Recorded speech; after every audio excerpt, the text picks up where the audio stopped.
Good morning, students. Today we are going to start the next topic: torque on a current carrying coil placed in a magnetic field. एक current carrying कोयल जो है उसको magnetic field में suspend करते हैं तो वहाँ पर एक्सपीरियंस्ड आपका होगा टॉर्क, वो हमें कैलकुलेट करना है। एक करंट कैरिंग कोयल जो है हमने इसमें लिया हुआ है पी, टॉपिक यही कह रहा है torque on a current carrying coil in a magnetic field. एक करंट कैरिंग कोयल है P Q R S is a rectangular current carrying coil placed in a uniform magnetic field where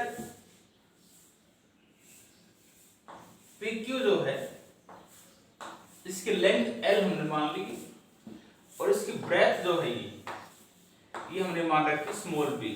मतलब ये हुआ यहाँ पे PQ बराबर किसके होगा आर एस के और ये बराबर किसके होगा एल के इक्वल होगा। ये रेक्टेंगुलर कोयल की लेंथ आपकी एल है। सिमिलरली ऐसे ब्रेथ जो है एस पी जो है आपका इक्वल है किसके क्यू आर, ये ब्रेथ है इसकी। स्मॉल बी यहाँ पे क्या है ब्रेथ है। एक करंट कैरिंग कोयल है, जब मैग्नेटिक फील्ड में उसको हम सस्पेंड करते हैं तो वहां पर टॉर्क एक्सपीरियंस्ड होता है, वो हमें कैलकुलेट करना है। इसके लिए आप इसमें हमने क्या लिया हुआ है P Q R S is a rectangular coil suspended in a uniform magnetic field direction. ठीक है, where P Q and R S L है, लेंथ इसकी एस एस एल के बराबर है एंड क्यू आर और एस पी जो है इसकी ब्रेथ है। हमने ये बताया होगा कि करंट कैरिंग कोयल को जो मैग्नेटिक फील्ड में रखते हैं तो वहां पर फोर्स एक्सपीरियंस्ड होता है। क्यों? तो इन हर आर्म्स के अलोंग, इस आर्म पी क्यू के अलोंग, क्यू आर के अलोंग, आर एस के अलोंग, एस पी आर्म्स के अलोंग आपका फोर्स अराइज होगा और वो force according to Fleming left hand rule perpendicular to the plane, ये फोर्स आपका होगा। क्या मैंने फोर्स इसके अलोंग मान रखा है F1, ऐसे ये फोर्स इधर इसके परपेंडिकुलर होगा। ये फोर्स हमने इसमें लिया हुआ है F2,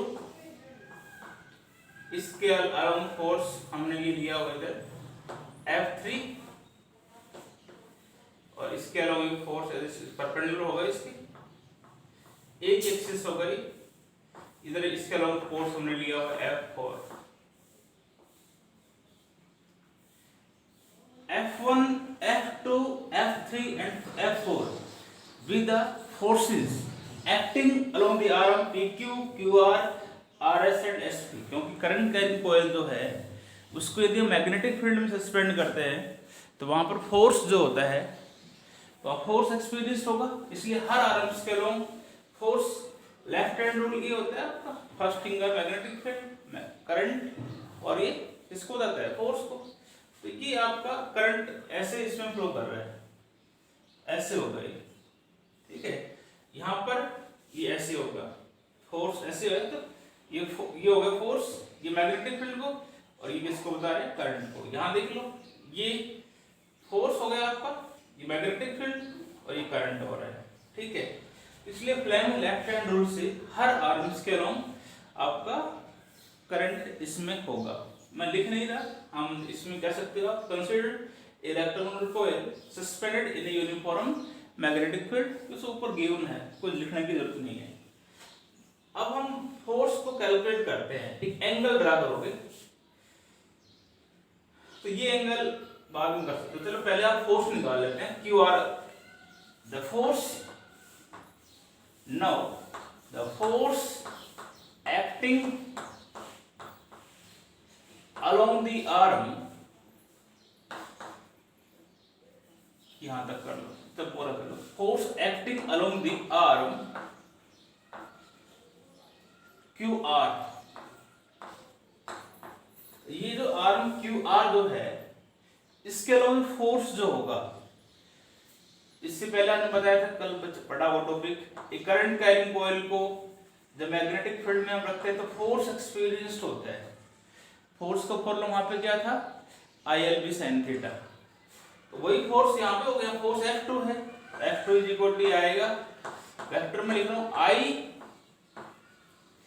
L cross B। L का मतलब लेंथ थी, QR क्रॉस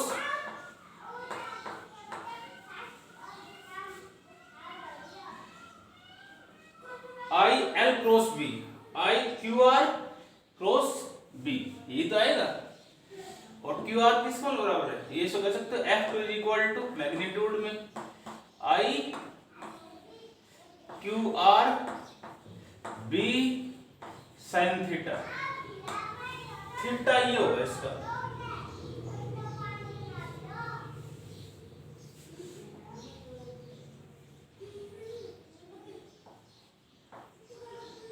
ये थीटा होगा। तो थीटा किस में हो गई, QR में और B में।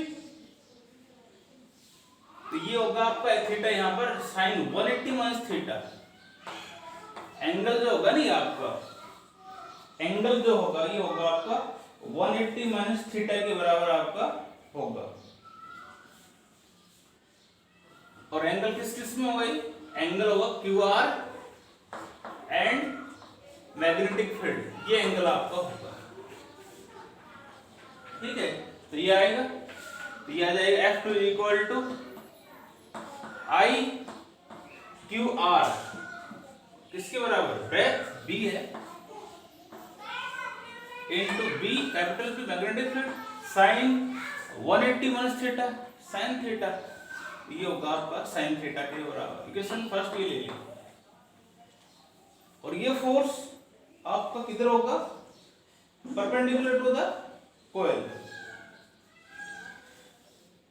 एक पर लिख दे तो आगे नहीं लिखूंगा। According to Fleming left hand rule, Fleming left hand rule,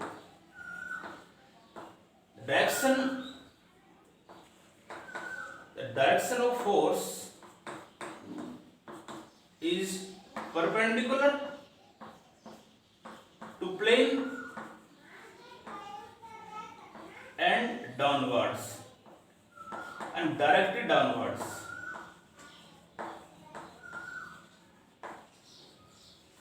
ठीक है, इसी प्रकार SPRM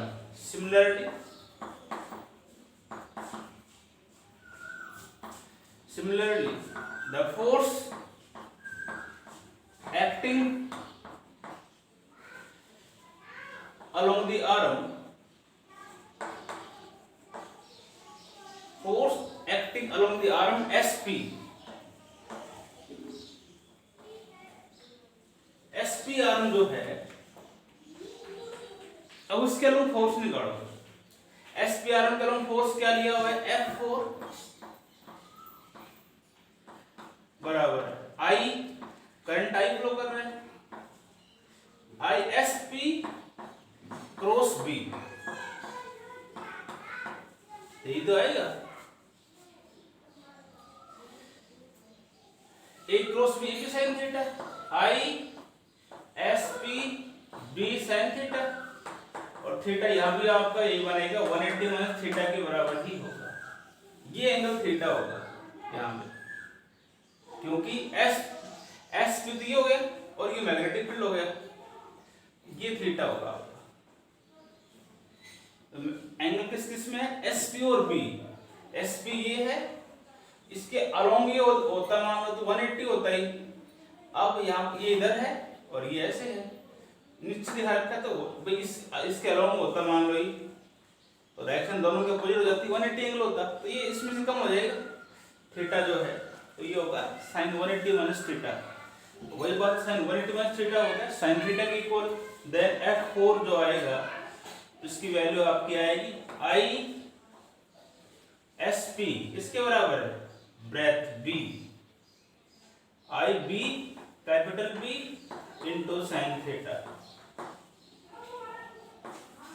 ठीक है, दोनों फोर्सेस जो है F2 और F4 दोनों फोर्सेस का मैग्नीट्यूड दोनों की राइट हैंड साइड बराबर है। इसका मतलब लेफ्ट हैंड साइड भी दोनों की क्या होगी, बराबर। दोनों का मैग्नीट्यूड क्या है, सेम है, पर डायरेक्शन जो है वो क्या है, अपोजिट है। एक ही लाइन ऑफ एक्शन पे दो फोर्स एक्ट है और दोनों का मैग्नीट्यूड सेम है। इसका रिजल्टेंट फोर्स क्या होगी, जीरो होगी। भाई इधर फोर्स F4 है, I B B sin theta, इधर क्या है, I B B sin theta, दोनों बराबर डायरेक्शन अपोजिट है, तो रिजल्टेंट फोर्स क्या आएगी, जीरो। तो यहां पे मैं लिख देता हूं from equation now the forces F2 and F4 are equal in magnitude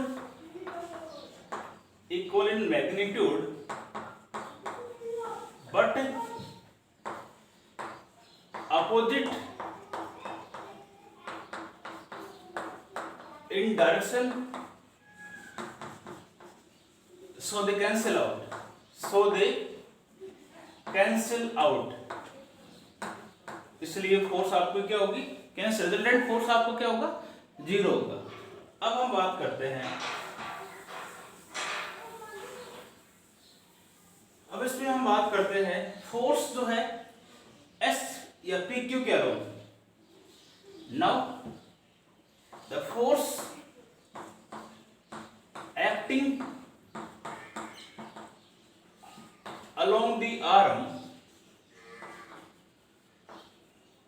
PQ, ये PQ आपका इसमें दिया होगा, इसके अलावा आपका फोर्स क्या होगा, PQ आर्म के अलावा फोर्स हमने लेफ्ट हैंड रूल से दिखा रखा है F1, इसके बराबर होगा I L cross B, PQ cross magnetic field, angle आपका PQ और B में, PQ ये हो गया और B ये हो गया, ये एंगल आपका होगा थीटा,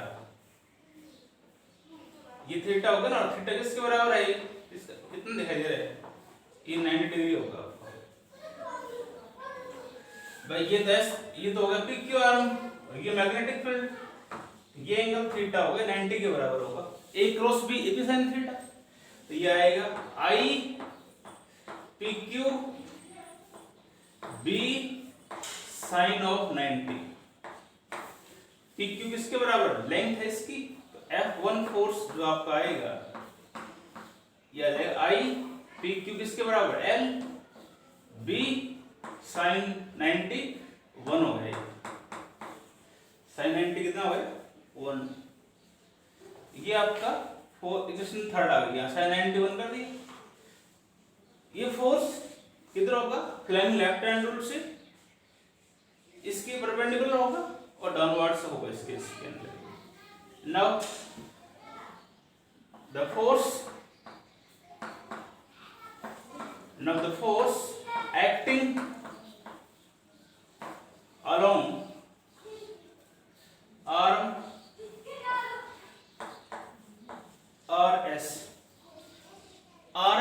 आर्म जो है, इस आर्म के अलोंग हमें निकालनी है फोर्स RS के अलोंग, तो इसके अलोंग फोर्स F3 है, F3 is equal to I RS cross B, क्या होगा ये I RS B sine of 90। इस केस के अंदर भी ये तो हो गया आपका आर्म और ये मैग्नेटिक फील्ड, ये एंगल जो होगा थीटा होगा, तो ये 90 के बराबर ही होगा, साइन 90 यहां भी 1 हो जाएगा, तो F3 फोर्स जो है वो आपका आएगा क्या, I as it is RS, L के बराबर लेंथ है इसकी, इनटू B साइन 91, इक्वेशन 4 आ गई। F3 फोर्स आ गई, फ्लेमिंग लेफ्ट हैंड रूल से द फोर्स जो होगा perpendicular to the plane and directed away from the reader, we can say that perpendicular होगा इसके अंदर, वही बात ऐसे होगा फल। ये फोर्स इसके अलावा तो दिखा नहीं सकते हम, क्योंकि एंगल फिर आपका जीरो हो जाएगा, तो परपेंडिकुलर इसलिए इधर दिखाओगे आप, ये करंट फ्लो हो रहा है, ये मैग्नेटिक फील्ड हो गया, ये फोर्स हो गया, ठीक है। अब इन दोनों फोर्सेस की हम बात करते हैं from equation first and fourth, third and fourth, we can say that दोनों फोर्सेस का मैग्नीट्यूड क्या है आपका सेम है, ILB ये भी ILB दिया हुआ है, पर ये डाउनवर्ड है फोर्स और ये अपवर्ड है, लाइन ऑफ एक्शन डिफरेंट है, सो these two forces form a couple or torque which rotate the coil in the anti-clockwise direction। जैसे कपल कब प्रोड्यूस होता है बताया था मैंने, तो यहाँ लिख देता हूं मैं, कपल का मतलब टॉर्क, टॉर्क के कारण ही बॉडी क्या करती है, रोटेट करेगी वो, तो ये कब होगी जब दो फोर्स हो, कपल डबल फोर्स होगी आपकी, लाइन ऑफ एक्शन आपका अलग अलग है यहाँ पर, इसलिए यह टॉर्क एक्सपीरियंस होता है। तो यहाँ लिखूंगा these two forces are equal in magnitude but opposite in direction and adapting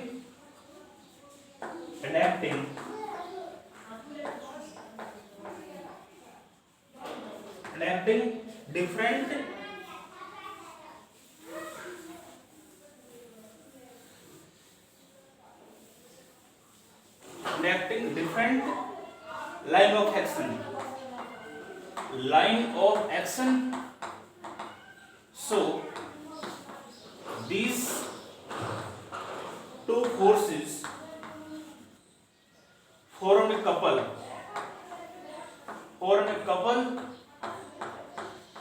or torque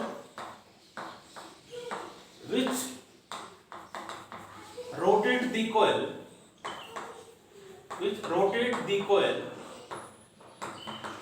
in the anti-clockwise direction। ये फोर्स क्या करेगा, उसको एंटी क्लॉकवाइज डायरेक्शन में क्या करेगा, रोटेट करेगा, ठीक है। और वो उस केस में अब डायग्राम से भी इसको हम दिखाएंगे, जैसे भाई आपका फोर्स जो है किस आर्म के अलोंग है, इस PQ के अलोंग और ये, तो इसको हम ऐसे दिखाएंगे, देखो डायग्राम के अकॉर्डिंग, भाई इस पे ये S हो गया और ये आपका P हो गया, ठीक है। इस आर्म के अलोंग फोर्स F1 है, इधर तो F1 फोर्स आपकी है और वो किसके बराबर है, ILB के बराबर है। S पे इधर फोर्स है, क्या फोर्स है इधर F3 और वो किसके बराबर है, ILB के बराबर है, और ये मैग्नेटिक फील्ड है, ये आपका मैग्नेटिक फील्ड है, ये एंगल थीटा दिखा रखा है, ये तो दिखा रखा है इसके अंदर, भाई एस पी ले लिया, ये मैग्नेटिक फील्ड थीटा, इधर इस फोर्स, इस पी फोर्स F1 और इस पे फोर्स क्या है आपकी F3, तो इसको हम रोटेट करके ऐसे पॉइंट दिखाएंगे इसको हम,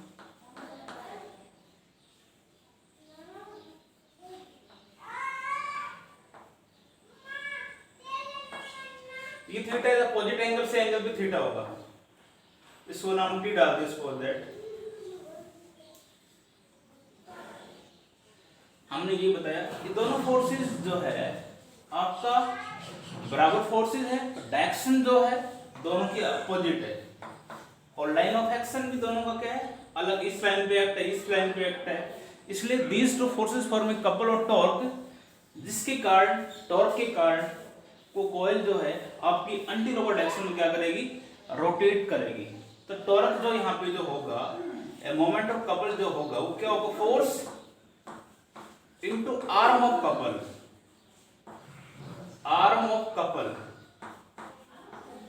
तो tau is equal to force, तो यहाँ पे आपको पता ही क्या है, ILB है, इनटू आर्म ऑफ कपल ये होगा, दोनों का आर्म ऑफ कपल क्या होगा, ST होगा, ST। एस टी आपको फिर निकालना पड़ेगा। इस फिगर के अंदर या in triangle S P T triangle के अंदर आप देखो कोस थीटा, आपका एस टी आ जाएगा। कोस क्या होगा? बेस, तो ये बेस होगा इसका। S T hypotenuse S P के बराबर है। एस टी निकालना है आपको। एस टी की इक्वेशन इसको फिफ्थ ले लेना, ठीक है। तो इसको एस पी को इधर ले, S P cos theta. S P किसके बराबर है? एस पी स्मॉल बी के बराबर है, बी कोस थीटा के बराबर है। एस बी आपका स्मॉल ब्रेथ है, इसकी वैल्यू से पुट कर दो, तो टाउ इज इक्वल टू आपका ये आ जाएगा I L B into B cos theta, ये आएगा। और length into breadth, rectangular coil है, एरिया हो जाएगा, ये आपका आएगा I A B cos of theta, length into breadth, area. तो टाउ इज इक्वल टू आपका ये आ गया यहां पर, यदि कॉइल के एन टर्न है तो टॉर्क इज इक्वल टू क्या होगा? N I A B cos theta, ये आपका कोस आएगा। इक्वेशन 6 आ गई। ये क्या आया आपका? टॉर्क आ गया। टॉर्क इस केस में क्या आएगा आपका? N I A B cos theta, ठीक है। अब हम बात करते हैं, यदि स्पेशल केस की बात करते हो, यहां करो ना, मैग्नेट टॉर्क आपका ये निकालना था आपको। अब स्पेशल केस हम कह रहे हैं, स्पेशल केसेस, स्पेशल केसेस। पहला है if the coil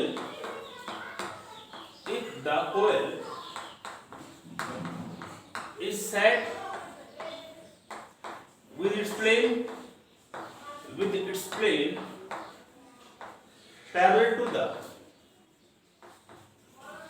parallel to magnetic field,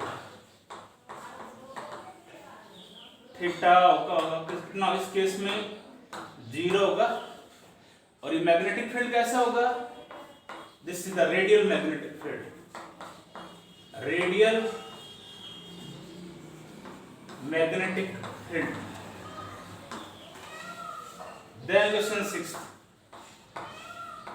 equation 6 tau is equal to n I a b cos of 0, cos 0 1, तो उस केस में maximum torque n I a b होगा, मैक्सिमम टॉर्क होगा।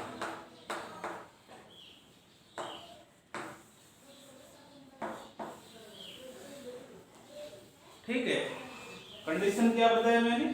यदि coil जो है, coil set with its plane parallel to magnetic field. यदि coil जो है मैग्नेटिक फील्ड के अलोंग हम इसको सेट करते हैं, तो मैग्नेटिक फील्ड रेडियल होगा और टॉर्क मैक्सिमम होगा। if the coil is set, if the coil is perpendicular to magnetic field, coil is perpendicular to magnetic field, coil जो है मैग्नेटिक फील्ड के परपेंडिकुलर हो, तो थीटा इस केस में कितना आएगा? 90। थीटा कितना होगा इस केस में? 90 डिग्री होगा। तो टाउ इस केस में आपका क्या होगा फिर? N I A B cos of 90, cos 90 0, तो इस केस में टॉर्क कितना होगा? 0। मिनिमम टॉर्क होगा, क्या होगा? टाउ जो है वो मिनिमम आपका होगा। ये आपका कंप्लीट टॉपिक हो गया। एक इसमें और केस हम एक चीज और पढ़ते हैं इसके अंदर, ठीक है? ये तो आप कर सकते हो। एरो लगा के हम कह रहे हैं इफ एक एंगल हम ड्रा कर रहे हैं अल्फा, एक नॉर्मल हमने लिया हुआ है। if the normal makes an angle alpha with the direction of magnetic field.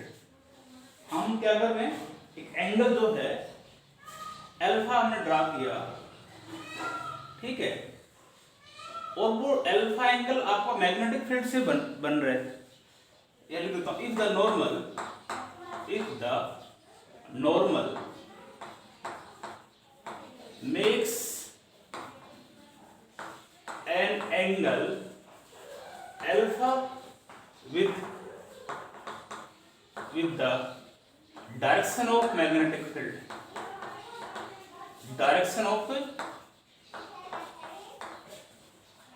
Normal जो है एक एंगल अल्फा बना रहा है मैग्नेटिक फील्ड के साथ में, तो डायग्राम से हम कह सकते हैं थीटा प्लस अल्फा ये आपका 90 डिग्री के बराबर होगा।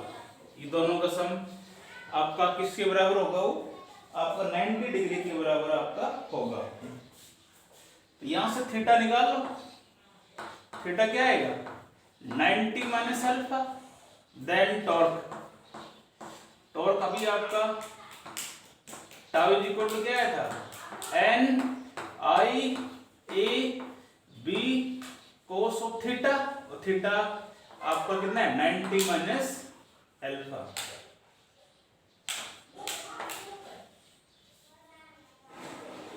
ठीक है, नॉर्मल जो है मेक्स एन एंगल अल्फा, तो उस केस में थीटा जो है कोस 90 minus alpha, 90 minus theta sin theta.